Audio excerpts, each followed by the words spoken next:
And that was like a punch in the gut, right? And so I looked at some of the data related to the Department of Child Safety. At the time I looked at it, I think Arizona was around 4% African American. Children in foster care who are African American were at 16%, 4 times the rate of the population. And that was like a punch in the gut, right? Knowing that I had worked somewhere for about 8 years or so at the time, knowing that disparities and inequalities exist, but I work somewhere that my community, where I come from, is 4 times overrepresented in the system.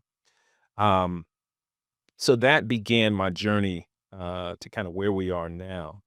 I began to try to make some moves internally, but couldn't really get anywhere.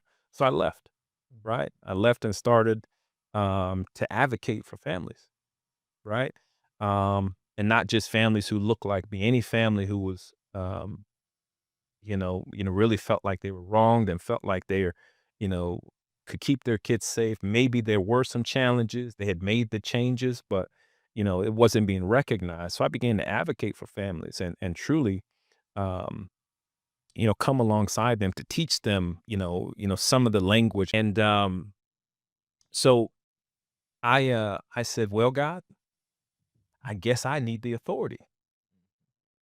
So I began my pursuit, right, to become the director of the Department of Child Safety.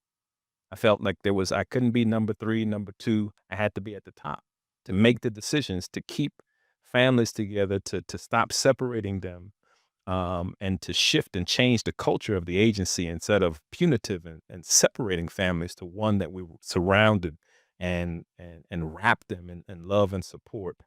Um, and so in 2023, I actually became the director of the Department of Child Safety. And so I went from, right, the biggest critic, right, at the time of Department of Child Safety to actually running the department.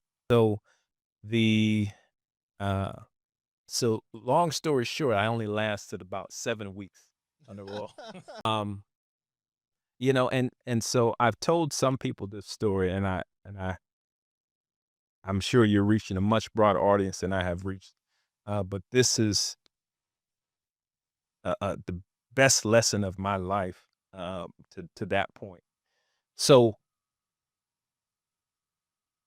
I knew this was the work God had for me. I knew this was my purpose, right? To keep families together, to right, to not um, to really promote the family as the system, right? As you talked about, as the family, as the system that is this incubator for great. The criminal justice system, the child welfare system, the education system. There's a lot of challenges that we as a society we face within these systems, and some of them are truly attack the family, right? They go against the fabric of family. Anytime you separate children from their parents, right? That's a gift from God. That to me is an attack on the family, right? Couldn't understand it. And then I said, if I did something wrong, God, let me know, or why God would have allowed that. And before he answered me, he told me, Matthew, bigger, bigger, bigger. And he also told me, don't fight, build. When he finally answered me, he told me, Matthew, you asked me for what you wanted. You didn't ask my will. And that hit me like a ton of bricks in such a good way.